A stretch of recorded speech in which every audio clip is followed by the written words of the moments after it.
A parallelogram is very much like a rectangle. In fact, you can turn it into a rectangle. If you take this triangle that's up here in the corner, cut that off of the shape, it would fit perfectly in this corner. And then you would have a rectangle. And the base and the height would be still the same as that of the parallelogram. So a parallelogram is just like a rectangle. The area of it is base times height. The important thing to remember, though, is that the base and height must be at a right angle. You must have the right angle.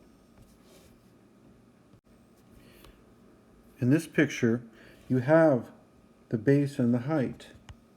The height is 3 root 16, and the base is 24 root 56. So the area is 24 radical 56 times 3 root 16.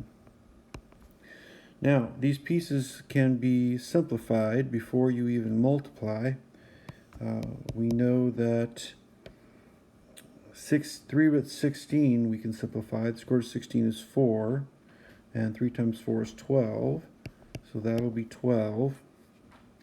56 has a perfect square in it of 4 times 14.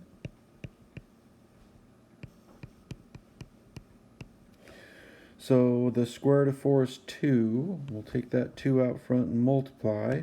24 will become 48.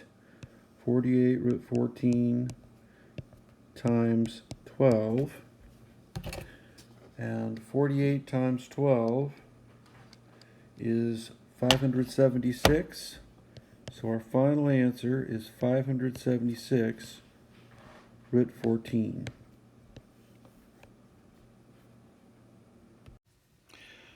Don't forget the label. Our label here is feet, so it would be feet squared.